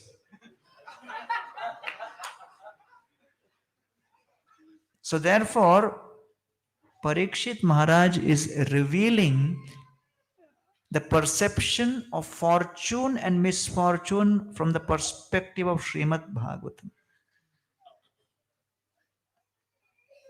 Life and death, prolonging life is not considered fortune by Parikshit. Or influence of death is not considered misfortune by Parikshit Maharaj. But getting opportunity to hear, that is considered fortune. So therefore, Krishna says, Asamshayam samagram mam yatha gyasyasi tat shrinu. You understand Krishna's glories by hearing. Yat shrinvato paityaratir vitrishna Sattvam cha shuddhyati achirena pumsa bhaktim harau tat purushe cha sakhyam tadeva haram vadamanyase chet. Parikshit Maharaj says, by hearing the Srimad Bhagavatam, by hearing Krishna Katha, 5 effects manifest in the hearer subtly. First, aratir, distaste goes away by hearing. Because initially, we are very eager to hear only about ourselves in conditioned life.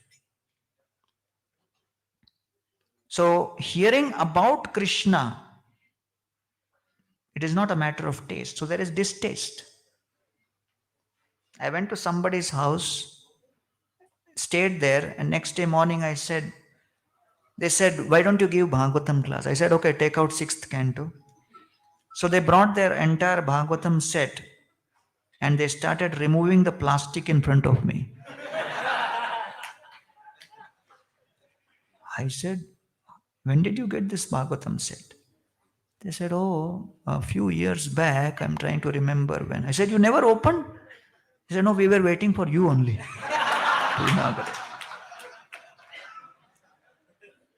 So, the books are there. In fact, today you don't even need physical books. I was giving a lecture in, IIM Nagpur the other day. And I was giving a case study of BBT.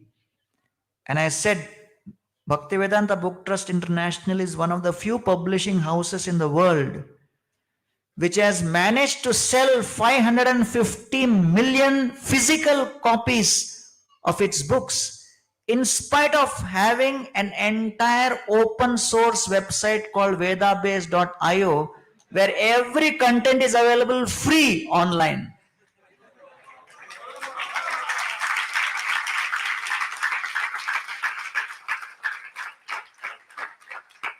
Can anyone share any other case study of a publishing house which gives content free?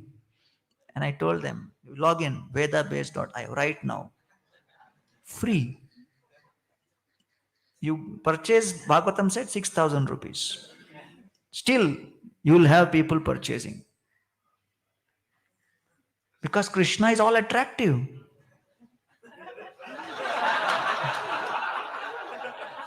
It's an interesting point. Vedabase.io.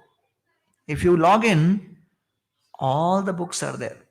And nowadays, so many other sites are there where so many Gaudiya literatures, Acharyas, commentary, this, that. There is no dearth of resources. When I was studying Gita in 94, 95 and all, there was no study guide available. There was no study guide available. I did not know what is Bhakti Shastri. I heard about Bhakti Shastri. I asked somebody in the temple, let me go to Vrindavan, Mayapur, study Bhakti Shastri because I'm finding it difficult to get connections of all these things. They said, Are, what you're studying in the daytime, evening, going and giving lecture, that is Bhakti Shastri. And that devotee told me, you are beyond Bhakti Shastri. You relax here. 2-3 hours in kitchen and evening preaching. That is real Bhakti Shastri. So, without the study guide, it was very difficult to understand. 3rd chapter, Karma Yoga. 5th chapter, again Karma Yoga. Action in Krishna consciousness. And this and this and this and this. It was a lot of difficulty. Then first time Gurujan Prabhu's book I saw, Surrender Unto Me. That gave some hint. Oh, this is what it is. And then Bhanu Maharaj's books and so many other literatures are available. The newer generation of devotees, they quote from Vishwanath Chakravarti Thakur's commentaries, left, right, and center. And I said, oh wow, what a luxury. Because we didn't have those, we had time, but we didn't have those access to the resources. Now we have the resources. Now I don't have that much time. So during lockdown, we had organized in Eco Village continuous lectures from the Bhagavatam, 1st canto to 12th canto. And some of these devotees had studied Chakravarti Thakur's commentaries thoroughly, and I really enjoyed hearing them for the first time in great detail. So nowadays resources are unlimited, and you just your smartphone, that's it. Everything is right there. The best of Krishna and the best of Maya, both is there. So you don't even have to carry all the books with you. You can just study right there. But the eagerness to hear and study, that comes by the grace of Krishna. So Krishna therefore then explains that if you want to be attracted to me, you should know that very few actually get attracted to this process, because manushyanam sahasreshu kaschit yatati. Very few. So they will say, Hare, it is so difficult, why should we try? Hare, you tried for IIT, you tried for UPSC, you tried for so many exams, knowing the statistics very well. That means the tendency to try for something which is difficult is there. So why not this? Somebody asked Prabhupada, Swamiji, if at the end of life you realize there is no Krishna, what will you do? Prabhupada said, okay, by chance, theoretically assuming, if there is no Krishna, whole life in our association of devotees, we had excellent katha, we had excellent music, we had delicious food, we enjoyed. So at least we had a good time. But my question to you, sir, is, if there is Krishna, what will you do? Where will you go? And what is your destination? So you better think about that. So therefore, the energies of the Lord have to be understood. So Krishna says, Bhumirapo analo vayu kham mano buddhirevacha ahankara iti yamme bhinna prakritirashtada. Earth, water, fire, air, ether, mind, intelligence, and false ego. The Pancha Mahabhut.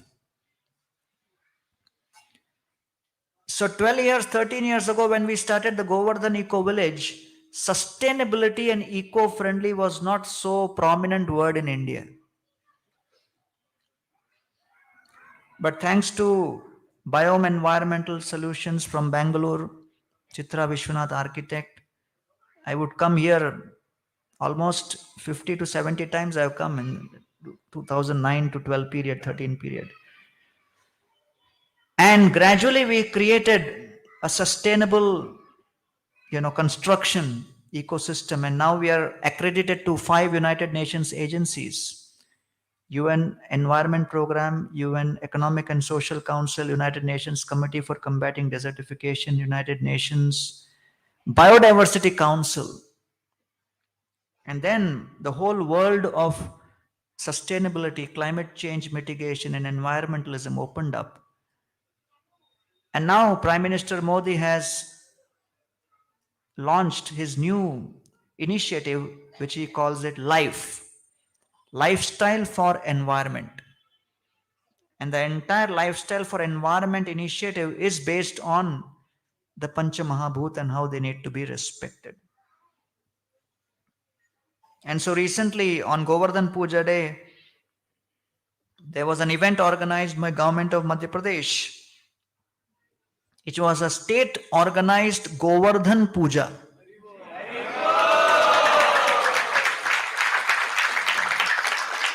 And the theme was how all our festivals, traditional festivals, have within them the principle of respecting nature as Lord's energies.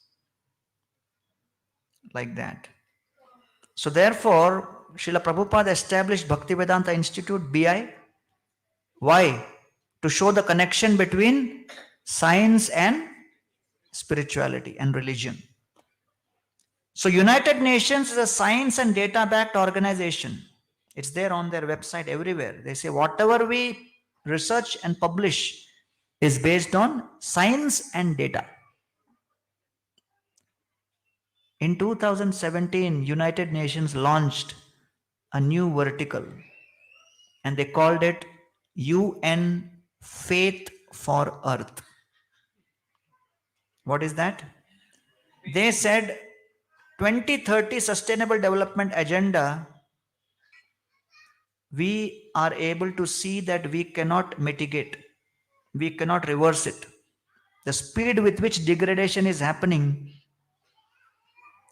we see that we will not be able to arrest the change in global temperature within 1.5 degree. We are losing the race. Therefore, UN is publishing the best data. The scientists are publishing the best, most authentic research and data.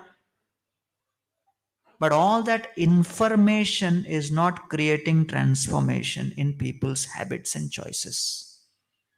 So the UN is approaching all religious leaders and requesting the religious leaders, please assist us in sharing with all of your followers how they must lead an earth-friendly lifestyle. And therefore, they started this UN Faith for Earth, saying that we may be science and data backed, but we also see value in collaborating with religion. So automatically UN has declared the synthesis between science and religion by establishing this. And across the world, they have appointed different spiritual leaders in Christian tradition, Islamic tradition, Judaic tradition, Hindu tradition as Faith for Earth counselor. And in 2020, I was also appointed as a UN Faith for Earth counselor to share this message of respecting environment along with the message of Gita and Bhagavatam. That's what I'm doing now.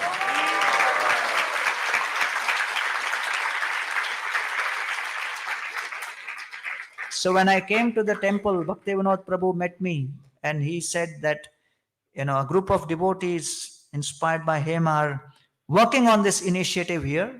And I think it's a very important initiative. And you must have followed the news that from December 1st, India has taken over as the presidency for G20. And if you look into that tagline, one of the themes which is mentioned is based on the principle of Pancha Mahabhut. And therefore, various events will happen all through the year, showcasing some of the initiatives India has been taking to create S3 impact: spiritual impact, sustainable impact, and social impact. And therefore, when Krishna explains that these are the different energies of mind, a devotee, because he respects Krishna, he will also respect Krishna's energies. And so he says, Matta parataram nanyat kinchidasti dhananjaya sarvam mai sarvamidam protam sutre manigana iva. That I am the unseen thread which is tying up everything together. So then Krishna starts describing how he is all pervading. He is the taste of water. He is the strength of the strong. He is